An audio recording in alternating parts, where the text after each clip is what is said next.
2 Kings chapter 23. Then the king called together all the elders of Judah and Jerusalem.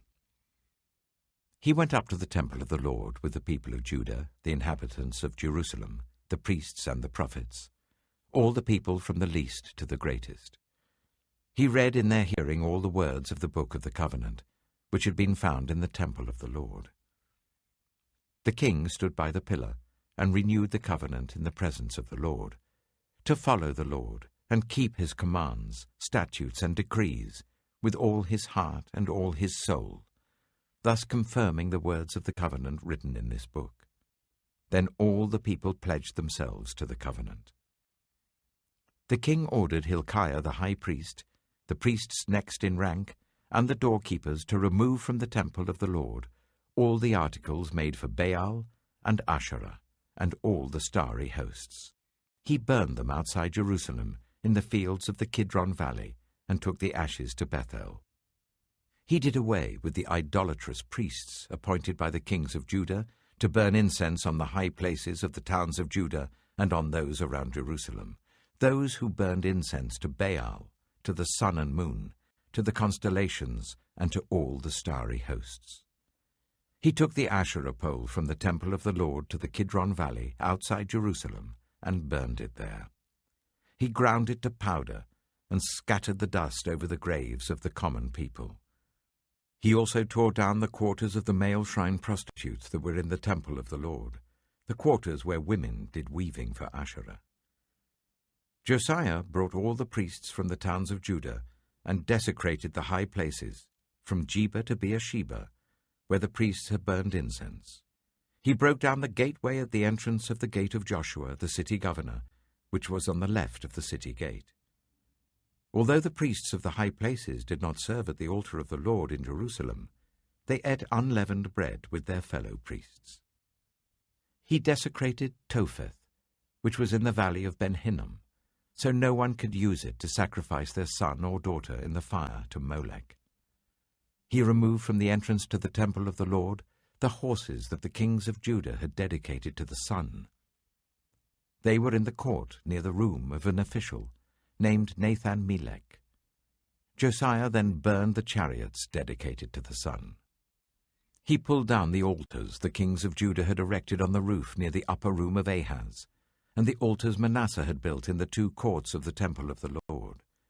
He removed them from there, smashed them to pieces, and threw the rubble into the Kidron Valley.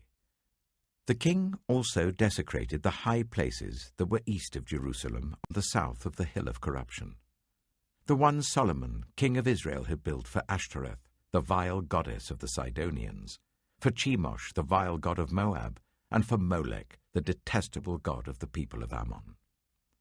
Josiah smashed the sacred stones and cut down the Asherah poles and covered the sites with human bones. Even the altar at Bethel, the high place made by Jeroboam son of Nebat, who had caused Israel to sin, even that altar and high place he demolished. He burned the high place and ground it to powder, and burned the Asherah pole also. Then Josiah looked around, and when he saw the tombs that were there on the hillside, he had the bones removed from them and burned on the altar to defile it, in accordance with the word of the Lord proclaimed by the man of God who foretold these things. The king asked, "What is that tombstone I see?" The people of the city said, "It marks the tomb of the man of God who came from Judah and pronounced against the altar of Bethel the very things you have done to it." "Leave it alone," he said. "Don't let anyone disturb his bones." So they spared his bones and those of the prophet who had come from Samaria. Just as he had done at Bethel, Josiah removed all the shrines at the high places that the kings of Israel had built in the towns of Samaria and that had aroused the Lord's anger. Josiah slaughtered all the priests of those high places on the altars and burned human bones on them. Then he went back to Jerusalem. The king gave this order to all the people: "Celebrate the Passover to the Lord your God, as it is written in this book of the covenant. Neither in the days of the judges who led Israel, nor in the days of the kings of Israel and the kings of Judah, had any such Passover been observed. But in the 18th year of King Josiah, this Passover was celebrated to the Lord in Jerusalem. Furthermore, Josiah got rid of the mediums and spiritists, the household gods, the idols, and all the other detestable things seen in Judah and Jerusalem.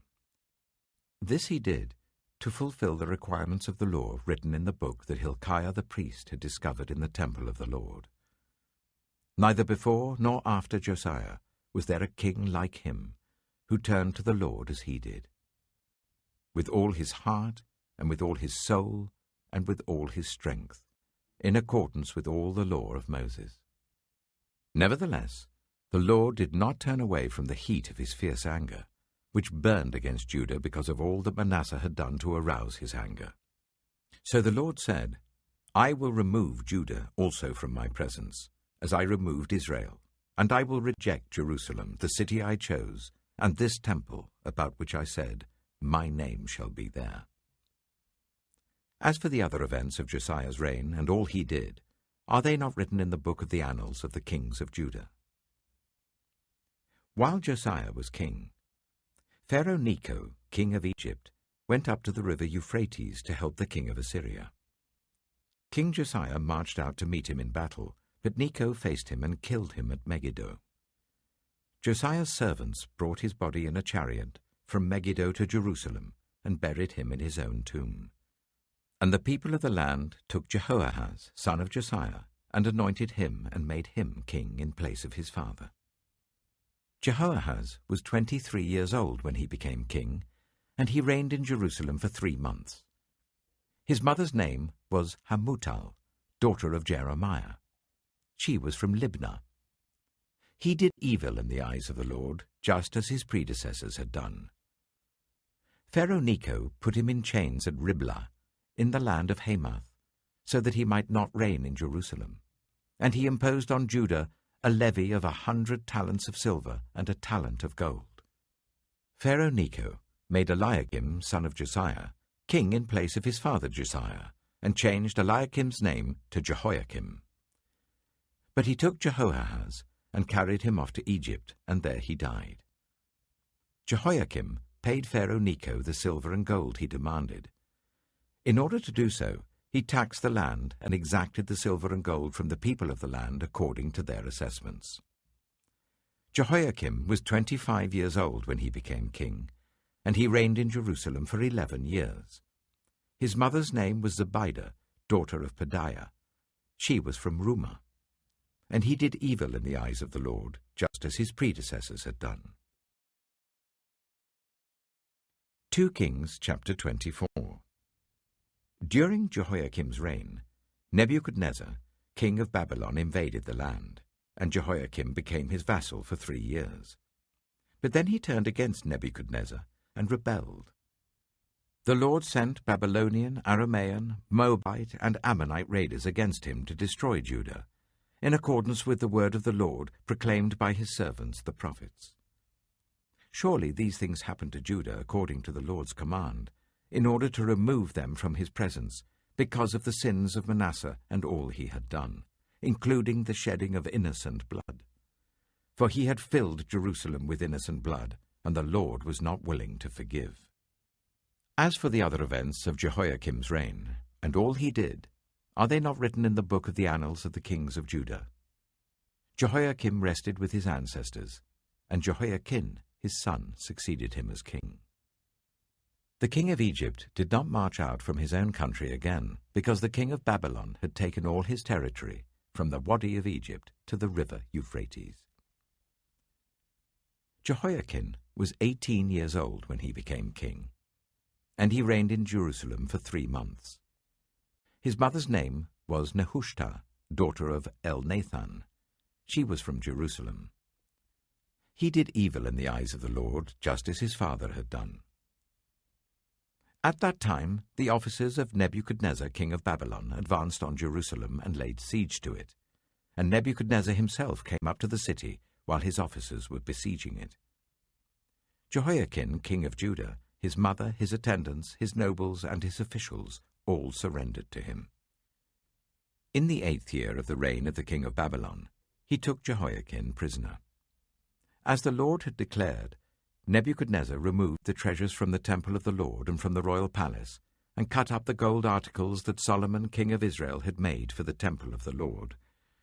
He carried all Jerusalem into exile, all the officers and fighting men, and all the skilled workers and artisans, a total of 10,000. Only the poorest people of the land were left. Nebuchadnezzar took Jehoiakim captive to Babylon. He also took from Jerusalem to Babylon the king's mother, his wives, his officials, and the prominent people of the land. The king of Babylon also deported to Babylon the entire force of 7,000 fighting men, strong and fit for war, and 1,000 skilled workers and artisans. He made Mattaniah, Jehoiakim's uncle, king in his place, and changed his name to Zedekiah. Zedekiah was 21 years old when he became king, and he reigned in Jerusalem for 11 years. His mother's name was Hamutal, daughter of Jeremiah. She was from Libnah. He did evil in the eyes of the Lord, just as Jehoiakim had done. It was because of the Lord's anger that all this happened to Jerusalem and Judah, and in the end he thrust them from his presence. Now Zedekiah rebelled against the king of Babylon. 2 Kings chapter 25. So in the 9th year of Zedekiah's reign, on the 10th day of the 10th month, Nebuchadnezzar king of Babylon marched against Jerusalem with his whole army. He camped outside the city and built siege works all around it. The city was kept under siege until the 11th year of King Zedekiah. By the 9th day of the 4th month, the famine in the city had become so severe that there was no food for the people to eat. Then the city wall was broken through, and the whole army fled at night through the gate between the two walls near the king's garden, though the Babylonians were surrounding the city. They fled towards the Arabah, but the Babylonian army pursued the king and overtook him in the plains of Jericho. All his soldiers were separated from him and scattered, and he was captured. He was taken to the king of Babylon at Riblah, where sentence was pronounced on him. They killed the sons of Zedekiah before his eyes. Then they put out his eyes, bound him with bronze shackles, and took him to Babylon. On the 7th day of the 5th month, in the 19th year of Nebuchadnezzar king of Babylon, Nebuzaradan, commander of the imperial guard, an official of the king of Babylon, came to Jerusalem. He set fire to the temple of the Lord, the royal palace, and all the houses of Jerusalem. Every important building he burned down. The whole Babylonian army under the commander of the imperial guard broke down the walls around Jerusalem. Nebuzaradan, the commander of the guard, carried into exile the people who remained in the city, along with the rest of the populace and those who had deserted to the king of Babylon. But the commander left behind some of the poorest people of the land to work the vineyards and fields. The Babylonians broke up the bronze pillars, the movable stands, and the bronze sea that were at the temple of the Lord, and they carried the bronze to Babylon. They also took away the pots, shovels, wick trimmers, dishes, and all the bronze articles used in the temple service. The commander of the imperial guard took away the censers and sprinkling bowls, all that were made of pure gold or silver. The bronze from the 2 pillars, the sea and the movable stands, which Solomon had made for the temple of the Lord, was more than could be weighed. Each pillar was 18 cubits high.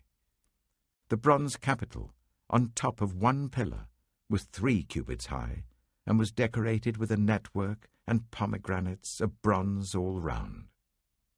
The other pillar, with its network, was similar. The commander of the guard took as prisoners Seraiah the chief priest, Zephaniah the priest next in rank, and the 3 doorkeepers. Of those still in the city, he took the officer in charge of the fighting men and 5 royal advisers. He also took the secretary, who was chief officer in charge of conscripting the people of the land, and 60 of the conscripts who were found in the city. Nebuzaradan, the commander, took them all and brought them to the king of Babylon at Riblah. There at Riblah, in the land of Hamath, the king had them executed. So Judah went into captivity away from her land. Nebuchadnezzar, king of Babylon, appointed Gedaliah, son of Ahikam, the son of Shaphan, to be over the people he had left behind in Judah.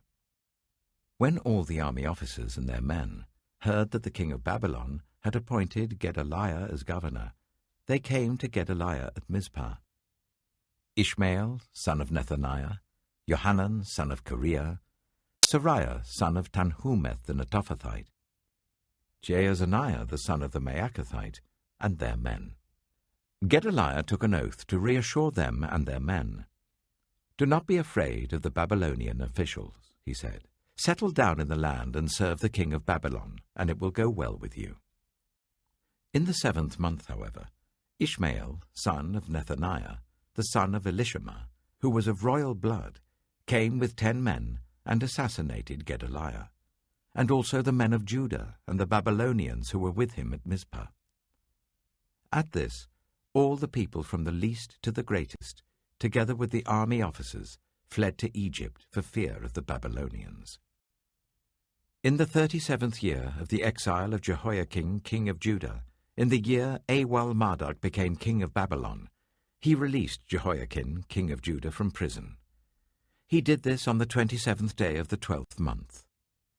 He spoke kindly to him, and gave him a seat of honor higher than those of the other kings who were with him in Babylon. So Jehoiakim put aside his prison clothes, and for the rest of his life ate regularly at the king's table.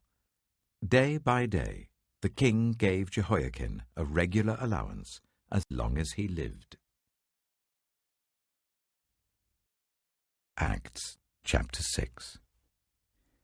In those days, when the number of disciples was increasing, the Hellenistic Jews among them complained against the Hebraic Jews because their widows were being overlooked in the daily distribution of food.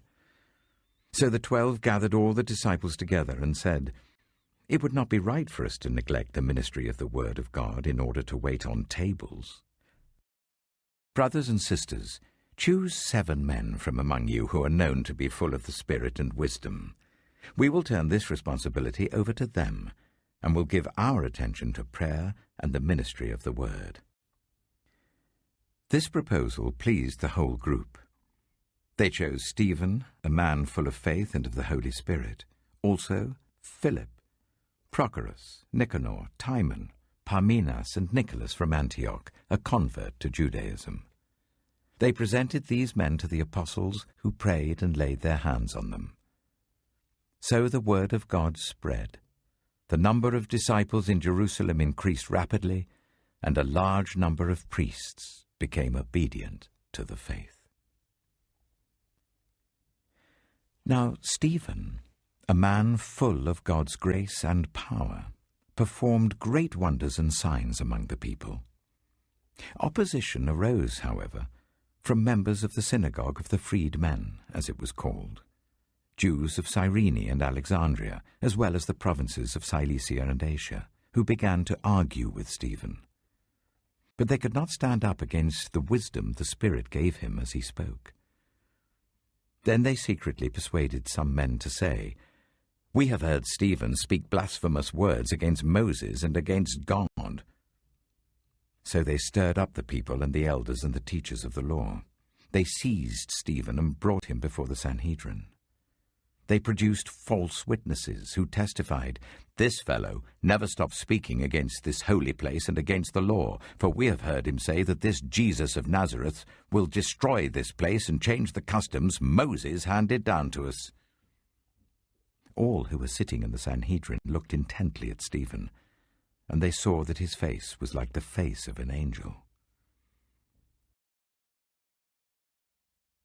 Psalm 133. How good and pleasant it is when God's people live together in unity. It is like precious oil poured on the head, running down on the beard, running down on Aaron's beard, down on the collar of his robe. It is as if the dew of Hermon were falling on Mount Zion, for there the Lord bestows his blessing, even life for evermore. Proverbs Chapter 9. Wisdom has built her house. She has set up its 7 pillars. She has prepared her meat and mixed her wine. She has also set her table. She has sent out her servants, and she calls from the highest point of the city. Let all who are simple come to my house. To those who have no sense, she says, Come, eat my food and drink the wine I've mixed. Leave your simple ways and you will live. Walk in the way of insight. Whoever corrects a mocker invites insults. Whoever rebukes the wicked incurs abuse. Do not rebuke mockers, or they will hate you. Rebuke the wise, and they will love you. Instruct the wise, and they will be wiser still. Teach the righteous, and they will add to their learning. The fear of the Lord is the beginning of wisdom, and knowledge of the Holy One is understanding. For through wisdom your days will be many, and years will be added to your life. If you are wise, your wisdom will reward you. If you are a mocker, you alone will suffer. Folly is an unruly woman. She is simple and knows nothing. She sits at the door of her house, on a seat at the highest point of the city, calling out to those who pass by, who go straight on their way. Let all who are simple come to my house. To those who have no sense, she says, Stolen water is sweet. Food eaten in secret is delicious. But little do they know that the dead are there, that her guests are deep in the realm of the dead.